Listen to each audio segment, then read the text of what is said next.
Buenas noches. En esta ocasión hablaremos acerca sobre stroke en altura. Los accidentes cerebrovasculares, o también llamados stroke, son la segunda causa de muerte y la tercera causa más común de discapacidad en todo el mundo. Tiene dos presentaciones: el isquémico, que a nivel del mar presenta el 87% de los casos, y el hemorrágico el 13% de los casos. Este, en altura, puede subir hasta un 36%.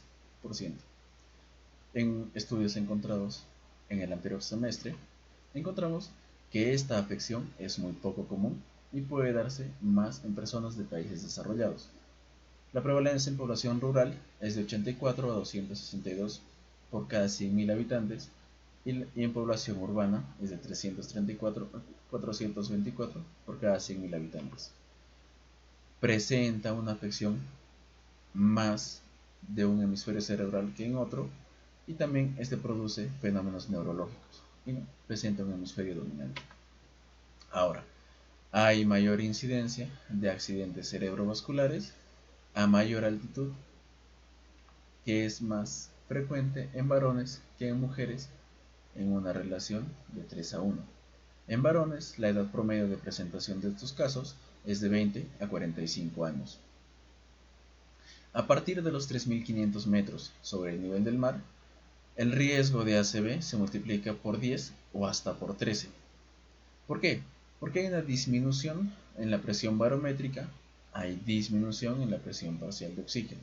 Además, hay que tener en cuenta que a mayor altura hay menos temperatura, hay menos humedad y hay mayor radiación. Estos en conjunto pueden presentar la éstasis sanguínea. Encontramos estudios a gran altitud y a moderada altitud.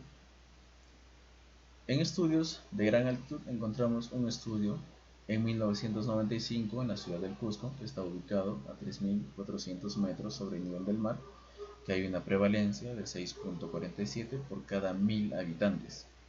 Además, la edad de presentación vemos que es temprana, que es de 36 años.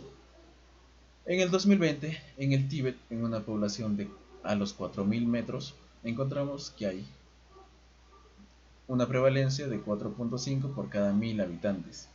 Esto se puede explicar por un factor protector genético y que la edad de presentación es de 60 años. Tenemos también que tener en cuenta que los ACVs isquémicos presentan el 59% y el hemorrágico de un 36%. En el caso de poblaciones a moderada altitud, el isquémico presenta una incidencia del 69% y el hemorrágico de un 26%. Esto nos indica que a mayor altitud también hay mayor prevalencia de ACV hemorrágico.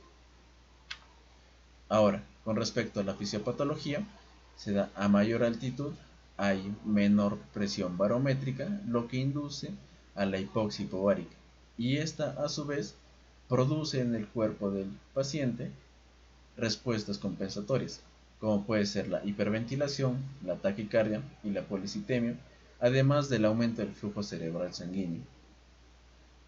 En el ascenso inicial a la altura del paciente, se produce una disminución en la presión arterial por la vasodilatación mediada por una mayor secreción de óxido nítrico. Esto, a su vez, para ser compensado, se produce la vasoconstricción mediada por el sistema nervioso simpático, lo que produce un mayor incremento en la presión arterial.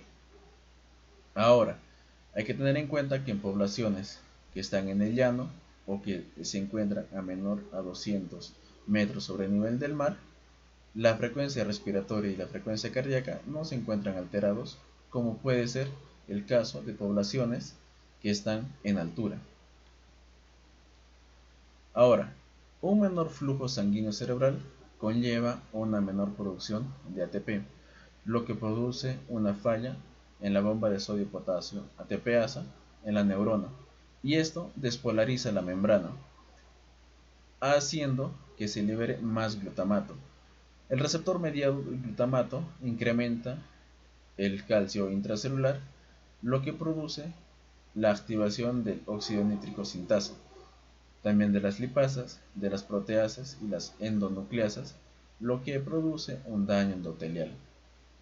Ahora, en un estudio hecho en ratones que simula la hipoxia hipobaríca, encontramos que distintos tipos de receptores de glutamato se encuentran disminuidos. Esto se puede entender como que las lesiones siguen siendo igual de mortíferas, pero la única ventaja sería que encontramos que las secuelas y la recuperación del paciente es mejor que en poblaciones de llano. La clínica está con mayor frecuencia dado hacia el edema cerebral, que puede presentar alteración del sensorio, déficit focal neurológico, ataxia y disbalance, además de los síntomas clásicos del stroke, como viene a ser la afasia y la hemiparesis. En este estudio también encontramos que las poblaciones de 49 años están afectadas más por la arteria cerebral media y de 33 años como la arteria cerebral anterior.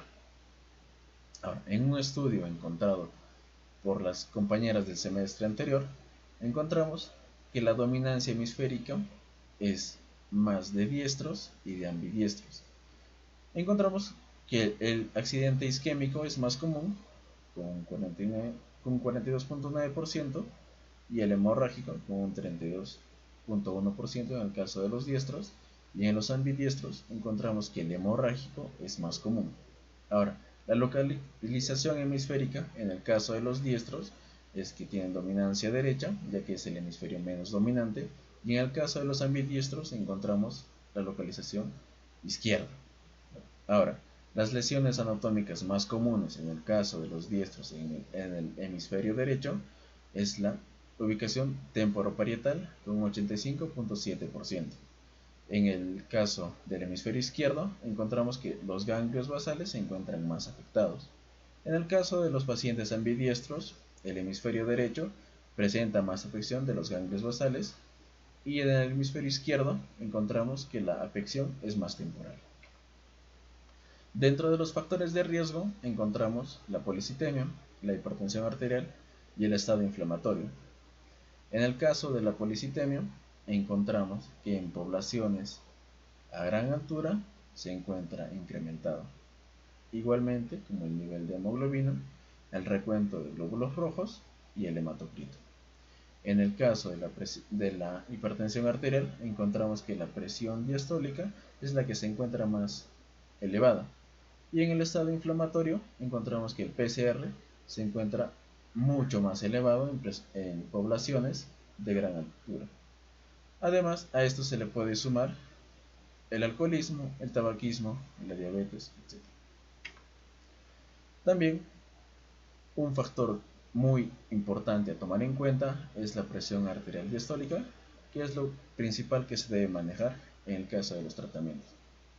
Ahora, un punto importante es que la hiperlipidemia o las dislipidemias en general en poblaciones de altura no se encuentran muy afectadas, pero sí la presión diastólica, haciendo hincapié. Ahora, en el caso del exceso de homocisteína, en poblaciones de altura está más relacionado al factor nutricional, ya que en este tipo de poblaciones hay mayor consumo de carnes rojas y de carbohidratos. ¿Pero qué causa el exceso de homocisteína? Encontramos que la homocisteína activa el factor 12 de la cascada de coagulación, lo cual induce a una mayor adhesión plaquetaria, lo cual produce trombos. Ahora, en el caso del edema cerebral, encontramos que es una afección neurohormonal, donde hay mayor liberación de óxido nítrico, lo cual genera mayor vasodilatación y esto una sobreperfusión cerebral. En conclusión, el ACV isquémico sigue siendo el más común en los pobladores de altura, pero se observa un aumento marcado de la presencia de ACV hemorrágico. Ahora, la edad de presentación es menor en poblaciones de altura, pobremente adaptados, digámoslo así. Ahora, los factores de riesgo más importantes, tenemos la policitemia, el incremento de la presión arterial diastólica, que probablemente esté asociado a la policitemia, el estado inflamatorio inducido por la hipoxia, la hiperhomocisteinemia, como dije, está asociado a las dietas ricas en carnes rojas y en carbohidratos.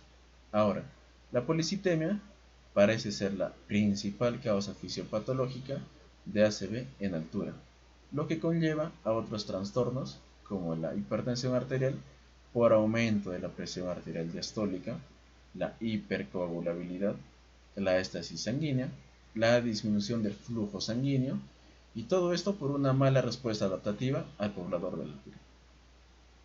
Ahora, encontramos estas conclusiones en el trabajo anterior, que el hemisferio cerebral derecho, al no ser el dominante, es el más afectado, encontrándose una mayor frecuencia de diestros en comparación a los ambidiestros, ¿no? Encontramos una relación de 3 a 1.